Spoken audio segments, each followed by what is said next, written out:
আসসালামু আলাইকুম। আশা করি তোমরা সবাই ভালো আছো। আজকে আমি আলোচনা করব সাম স্পেশাল ফ্রেজেস অর ওয়ার্ড। তো যাদের পরীক্ষা সামনে, মানে এইচএসসি 22 ব্যাচের যে শিক্ষার্থীরা আছে, তোমাদের কি পরীক্ষা কি খুবই নিকটে।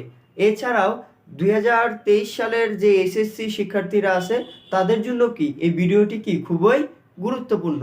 আজকে আমি কথা বলবো সাম স্পেশাল ফ্রেজেস অর ওয়ার্ড নিয়ে। তো আজকে আমি তিনটি স্পেশাল ওয়ার্ড অর ফ্রেজেস নিয়ে কথা বলবো। চলো ভনিতা না করে এখনই কি শুরু করি। তো প্রথম যে স্পেশাল ওয়ার্ডটা আছে সেটি হলো কি ওয়াজ বর্ন। তো সর্বপ্রথম যেটি নিয়ে কথা বলবো সেটি হলো কি ওয়াজ বর্ন। মানে এই যে ওয়াজ বর্ন স্পেশাল ওয়ার্ডটা আছে বা স্পেশাল ফ্রেজেসটা আছে, এটা আমরা কত সহজেই ব্যবহার করতে পারি সেটা 1 মিনিটেই কি হয়ে যাবে। তো দেখো, এই যে ওয়াজ বর্নটা যে আছে এটা কি জন্মগ্রহণ করা অর্থে ব্যবহার করা হবে। তাহলে কোনো কিছু মানে কোনো ব্যক্তির জন্মগ্রহণ করা অর্থে আমরা কি ব্যবহার করব? ওয়াজ বর্ন ব্যবহার করব। এখন এই যে ওয়াজ বর্নটা আছে এটা দ্বারা তোমাকে কি দিবে বলো তো? প্যাসিভ সেন্স দিবে। কি দিবে?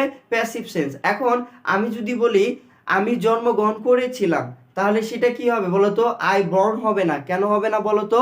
কারণ তুমি নিজে নিজে কি জন্মগ্রহণ করতে পারবা না। তাহলে সেটা হবে কি, এটা হলো কি একটা প্যাসিভ সেন্স দিবে। কি দিবে? Passive sense. সেজন্য এখানে কি ব্যবহার করা হবে বলো তো? Was born. এখন দেখো আমি এই ওয়াজ বর্নটা বাক্যে কিভাবে ব্যবহার করব। এই যে শূন্যস্থান, এই শূন্যস্থানটা তোমাকে কি পরীক্ষায় দেওয়া থাকবে। শূন্যস্থান মানে আমি চিনবো, চিনার সহজ উপায়। এই ওয়াজ বর্নটা ব্যবহার করা হবে জন্মগ্রহণ করার অর্থে। আর আমি এটা চিনবো কিভাবে? এই যে শূন্যস্থানটা আছে, এই শূন্যস্থানের পরে যদি কোনো জন্মস্থান, বছর, সময় বা তারিখ যদি থাকে, তাহলে আর কোনো কিছু বিবেচনা না করে আমি সেখানে কি বসাবো বলতো?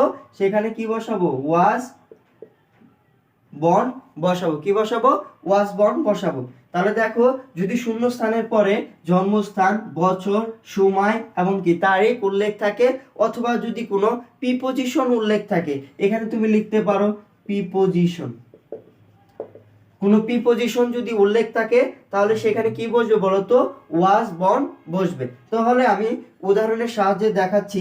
দেখো, কাজী নজরুল ইসলাম, কাজী নজরুল ইসলাম ইন বাংলাদেশ। তাহলে দেখো এখানে কি আছে? এই ইনটা কি একটা প্রিপোজিশন আছে, আবার বাংলাদেশটা কি একটা বলতো স্থানের নাম আছে। কি আছে? স্থানের নাম আছে। কোথায় জন্মগ্রহণ করছে বলতো?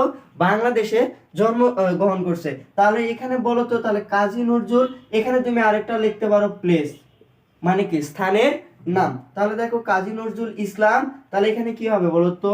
Was born in Bangladesh. এরপর আসো হুমায়ুন আহমেদ। দেখো এখানে কি আছে? তারিখ আছে 13ই নভেম্বর। কি? 13ই নভেম্বর। তাহলে এখানে কি হবে বলতো? Was born. এরপরে আসো কি জসিমউদ্দিন ইন। এখন দেখো এখানে কি আছে? 1903। তাহলে কি আছে? সাল আছে। তাহলে দেখো আবার কি প্রিপোজিশন আছে। দেখো সাল আছে। তাহলে এখানে কি হবে বলতো? Was born. কি হবে? Was born. এখন আমরা খুব সহজেই কি এই যে was born special phrases or ওয়ার্ডটা যে আছে সেটার ব্যবহার খুব সহজেই শিখলাম। আমরা 2 নম্বর স্পেশাল ওয়ার্ডটি নিয়ে কথা বলবো, সেটি হলো কি লেট অ্যালোন। প্রথম যেটি নিয়ে কথা বলছিলাম সেটা ছিল ওয়াজ বর্ন, দ্বিতীয়টা হলো কি লেট অ্যালোন। দেখো, লেট অ্যালোন এই বাংলা অর্থটা কেমন হতে পারে? কোনো কিছু কি চিন্তাই করা যাবে না বা ভাবাই যাবে না। দূরের কথা, মানে সে এটাই করতে পারে না, তো দূরের কথা ওইটা করতে পারবে, এরকম অর্থ দিবে। তাহলে দেখো, চিন্তা করা যাবে না, দূরের কথা বা কল্পনায় করা যায় না। যেমন রহিম 1 কিলোমিটার হাঁটতে পারে না, সে কিভাবে 5 কিলোমিটার হাঁটতে পারে সেটাই। রহিম, দেখো রহিম একটা মোটরসাইকেল কিনতে পারবে না, তাহলে সে কিভাবে প্রাইভেট কার কিনতে পারবে? মানে কল্পনায় করা যাবে না, এরকম অর্থ দিবে। প্রত্যাশা ও বাস্তবতার মাঝে কি পার্থক্য থাকবে? মানে প্রত্যাশা যে আছে, এই প্রত্যাশা আর বাস্তবতার মাঝে কি একটা বিরাট পার্থক্য থাকবে। আর প্রত্যাশা ও বাস্তবতার মাঝে যখন বিরাট একটা পার্থক্য থাকবে, তাহলে সেখানে কি ব্যবহার করা হবে বলতো? Let alone. তাহলে লেট অ্যালোন আমরা কখন ব্যবহার করব? যখন কোনো কিছু চিন্তাই করা যাবে না, ভাবাই যাবে না, কল্পনা করা যাবে না, অথবা প্রত্যাশা ও বাস্তবতার মাঝে যদি পার্থক্য থাকে, তাহলে সেখানে কি হবে বলতো? লেট অ্যালোন ব্যবহার করা হবে। তো উদাহরণের সাহায্যে আমরা দেখছি। তাহলে দেখো, he can not tell my name, সে আমার নামই বলতে পারে না। মাই অ্যাড্রেস, দেখো কেউ যদি আমার নামই বলতে না পারে তাহলে সে আমার অ্যাড্রেসটা কিভাবে বলবে? তাহলে দেখো সে আমার নামই বলতে পারে না, তাহলে সে কিভাবে আমার অ্যাড্রেসটা বলবে? তাহলে এখানে কি হবে বলো তো? Let alone. তাহলে দেখো সে আমার নামই বলতে পারে না, তাহলে দেখো সে আমার অ্যাড্রেস বলতে পারবে? অবশ্যই পারবে না। এটা কল্পনা করা যায় না, বা কি চিন্তাও করা যায় না, বা এটা কি ভাবাও যায় না। তাহলে দেখো প্রত্যাশা ও বাস্তবতার মধ্যে কি একটা পার্থক্য আছে। তাহলে দেখো সে আমার নামই বলতে পারতেছে না, তাহলে সে আমার কি অ্যাড্রেসটা কিভাবে বলবে? এরপরে দেখো Rahim can not walk a mile. তাহলে দেখো Rahim can not walk a mile মানে রহিম 1 কিলোমিটারে কি হাঁটতে পারে না। লেট অ্যালোন 5 মাইলস, তাহলে সে 5 মাইলস হাঁটতে পারবে? অবশ্যই না। তাহলে এখানে কি হবে বলো তো? Let alone.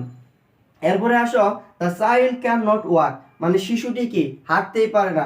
Run in the field, শিশুটি হাঁটতেই পারে না, সে কি ফিল্ডে দৌড়াইতে পারবে? এটা কি কখনো কল্পনা করা যাবে? বা এটা কি প্রত্যাশা ও বাস্তবতার মধ্যে কি একটা পার্থক্য আছে না? অবশ্যই আছে। সেজন্য এখানে কি হবে বলতো? Let alone. তাহলে খুব সহজেই আমরা কি লেট অ্যালোনের ব্যবহার শিখলাম। আরেকটা জিনিস হলো, যখন আমরা লেট অ্যালোন ব্যবহার করব তার পরবর্তী যে জিনিসটা দেয়া থাকবে বা পরবর্তী যে সেন্টেন্সটা দেওয়া থাকবে সেটা অবশ্যই কি হবে বলতো? নেগেটিভ হবে। কি হবে? নেগেটিভ হবে।